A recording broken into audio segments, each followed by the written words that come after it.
Her daughter died while others stood by unable to help. When a parent loses a child, they're always wanting for answers. How prepared are you for a medical emergency? But the real tragedy was officers couldn't provide first aid. A life-saving program started here in Illinois could soon be spreading nationwide. There's too many children throughout this country that are dying because of lack of knowledge by people. Craig Rivera reports on one mother who lost a great deal and is now trying to change that. A life-saving program started here in Illinois could soon be spreading nationwide. I'm here today to commend the Save a Life Foundation for its hard work in response to not just our nation's tragedy, but a decade of service to Illinois. It was on this stretch of Illinois highway that 18-year-old Christina Spizzirri lost control of her vehicle and was severely injured. The first officers on the scene can't do a thing to help because they don't know first aid. When a parent loses a child, they're always wanting for answers. Carol Spizzirri now uses those answers to save lives. This is the last photo of her then 17-year-old daughter, Christina, with her two sisters. It was taken right before she was to attend college and begin fulfilling her childhood dream of becoming a ballerina. A car accident on her way home from work on a Sunday in July of '92 ended all of that. Unfortunately, that's the public assumption that all police and firefighters and school bus drivers and teachers and coaches are trained in life-saving skills. Unfortunately, that is an assumption, and they are not. Carol is the founder of the Save a Life Foundation. She says too often kids and even parents don't know what to do when an emergency happens. And that's what the foundation aims to change by teaching students and adults how to get back to the basics, the bystander basics.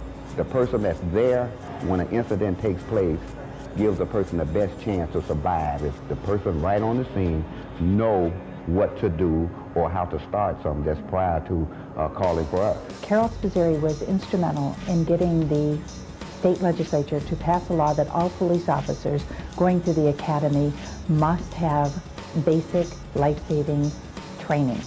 First of all, it helps us as firefighters. We come on the scene and something is being done. I mean, it gives these people opportunity to live. There's too many children throughout this country that are dying because of lack of knowledge by people who first arrive on the scene and just are afraid to take action. Carol created the Save a Life Foundation. She was also instrumental in creating and passing laws to train police and firefighters in first aid. And now they're training the children. Fireman, right, I'm a firefighter for Chicago. Okay, so I not only talk about these things and talk to kids about what to do in emergencies, but I also do them myself. Save a Life Foundation is a not-for-profit organization.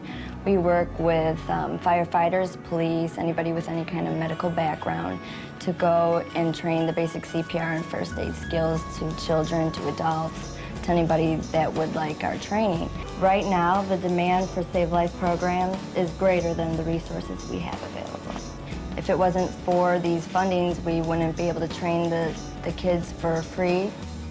As a bystander, we must help bridge the gap between the emergency incident and the arrival of EMS professionals.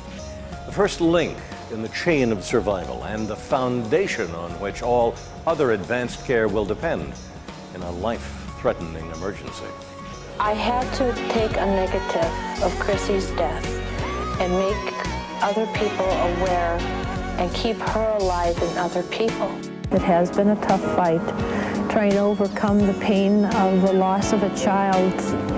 Only another parent that's lost a child can understand. And then trying to convince other people that these simple things I'm asking aren't that difficult and they should be done. And on an average, 200,000 children die each year due to life-threatening illness or accidents.